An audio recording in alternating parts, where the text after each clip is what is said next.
அஸ்ஸலாமு அலைக்கும். கண்ணியமானவர்களே, நாலாபுரத்திலிருந்தும் ரிசுக்கை நம்மிடம் இழுத்து வரக்கூடிய ஒரு அற்புதமான திக்கர். கடன் பிரச்சனை, வறுமை பிரச்சனை, பொருளாதார பிரச்சனை, உடனடி பண தேவை, இது போன்று நம்முடைய ரிசுக்கை சார்ந்து என்னவெல்லாம் நமக்கு பிரச்சனை இருக்கின்றதோ அந்த அனைத்து பிரச்சனைகளையும் சீர்வாக்கி அல்லாஹ் நமக்கான ரிசுக்கை எங்கே வைத்திருக்கிறானோ அங்கிருந்து நமக்கு இழுத்து வரக்கூடிய ஒரு சக்தி பெற்ற திக்கர். இந்த ஒரு திக்கரை மட்டும் நீங்கள் ஓதி பாருங்கள்.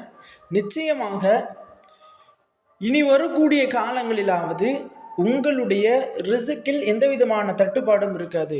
இப்போ சாதாரணமாக பொதுவாகவே அல்லாஹ் தாலா ஒரு மனிதனுக்கு இவ்வளவு ரிசுக் இன்றைய நாளில் அவருக்கு நான் வழங்குவேன் அப்படின்னு சொல்லி கொடுப்பேன் அப்படின்னு சொல்லி அல்லாஹ் ஒரு இது வச்சுருக்கான், ஒரு கான்செப்டு. அப்போ நம்முடைய ரிசுக்கு தட்டுப்படுவதற்கான காரணம் என்னென்னா, நாம் செய்யக்கூடிய பாவங்கள். நாம் பிற மனிதரை கேலி செய்வோம், பிற மனிதரை கிண்டல் செய்வோம், அல்லது பிற முசாஃபிர் அந்த ஏழை மனிதர்களை பார்த்து நம்ம ஏற்றத்தாழ்வோடு பேசுவோம். இப்போ இதனின் காரணமாக அல்லாஹ் என்ன பண்ணிடுவான்னா, இந்த ஒரு மனிதனை இப்படி பேசுகிறாரா, இவருடைய ரிசுக்கில் கொஞ்சம் தட்டுப்பாடை ஏற்படுத்துவோம், அதற்கப்புறம் அவரே அதை விளங்கி நம்மள்கிட்ட வருவார், நம்மள்கிட்ட கேட்பார், அப்போ கொடுத்துக்கலாம் அப்படின்னு சொல்லி அல்லாஹ் தாலா ரிசுக்கில் ஒரு தட்டுப்பாடை ஏற்படுத்தி வைப்பான்.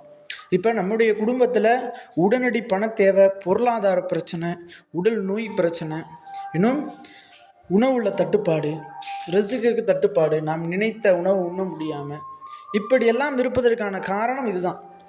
கண்ணியமானவர்களே, இந்த ஒரே ஒரு திக்கரை நீங்கள் ஓதுங்க. நீங்கள் என்ன பாவம் செய்திருந்தாலும் நீங்கள் அல்லாஹ் உங்களை பார்த்து உங்களுடைய ரிசுக்கை தட்டுப்படுத்தி உங்களுடைய ரிசுக்கை தடுத்து வைப்பதற்கு நீங்கள் என்ன கெடுதலான காரியங்கள் செய்திருந்தாலும் இந்த ஒரு திக்கர் அந்த அனைத்து கெடுதல்களையும் நீக்கி உங்களுடைய ரிசுக்கை உங்களுக்கு இழுத்து வரக்கூடியதாக இருக்கும்.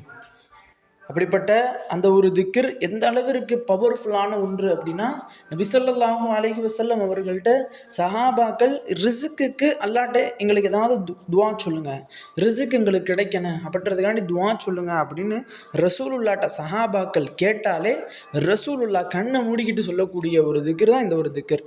இந்த ஒரு திக்கரை ரசூலுல்லாஹும் தன்னுடைய வாழ்நாளில் தினம்தோறும் வளமையாக ஓதிக்கிட்டு வந்தாங்க அப்படின்னு சொன்னாங்க. அவர்களுடைய ரிசுக்கிலையும் அல்லாஹ் தாலா பரக்கத்தையும் ரஹ்மத்தையும் வச்சுருந்தான். அதுபோன்று நம்முடைய ரிசுக்கிலும் அல்லாஹ் தாலா இந்த ஒரு திக்கரை ஓதுவதன் காரணமாக எந்த விதமான தட்டுப்பாடும் இல்லாமல் நமக்கு என்ன ரிசுக்கை அல்லாஹ் எழுதி வைத்திருந்தானோ அந்த ரிசுக்கை ஒன்று விடாமல் நம்மிடம் கொண்டு வந்து சேர்க்கக்கூடிய ஒரு திக்கராக, ஒரு அமலாக இந்த ஒரு திக்கர் இருக்கும். அப்படிப்பட்ட அந்த ஒரு திக்கர் என்ன அப்படின்னா, ஓதுவதற்கு ரொம்பவும் இலகுவாக தான் இருக்கும். ஒரு நாளைக்கு தினம்தோறும் ஒரே ஒரு முறையாவது நீங்கள் ஓதிடுங்க. நிச்சயமாக உங்களுக்கு இந்த ஒரு திக்கர் மிகவும் பலனுள்ளதாக இருக்கும். பிஸ்மில்லாஹிர் ரஹ்மானிர் ரஹீம். யா ஹய்யூ யா கையூம் பிரஹ்மதிக அஸ்தகீஸ் அஸ்லிஹ் லி ஷானி குல்லிஹி வலா தகில்னி இலா நஃப்ஸி தரஃபத ஐன். சூப்பரான ஒரு திக்கர். திரும்பவும் சொல்கிறேன். யா ஹய்யூ யா கையூம் பிரஹ்மதிக அஸ்தகீஸ் அஸ்லிஹ் லி ஷானிஹி குல்லிஹி வலா தகில்னி இலா நஃப்ஸி தரஃபத ஐன். இந்த ஒரு திக்கரை தமிழில் நான் இன்ஷா அல்லாஹ் பதிவிடுறேன். இதை பார்த்து இன்ஷா அல்லாஹ் இனி வரக்கூடிய காலங்களிலாவது நம்ம அனைவரும் இந்த ஒரு திக்கரை தினம்தோறும் வளமையாக நம்முடைய ரிசுக்கில் அல்லாஹ் பரக்கத்தை தருவதற்கு ஓதுவோம். நம் அனைவரினுடைய ரிசுக்கிலும் அல்லாஹ் தாலா எந்த விதமான தட்டுப்பாடும் இல்லாமல் என்ன ரிசுக்கு நமக்கு எழுதப்பட்டதோ அதை ஒன்று விடாமல் நமக்கு அப்படியே பெற்று தருவானாக. ஆமீன் என்று துவா செய்தவனாக இந்த ஒரு காணொலியை முடித்துக்கொள்கிறேன்.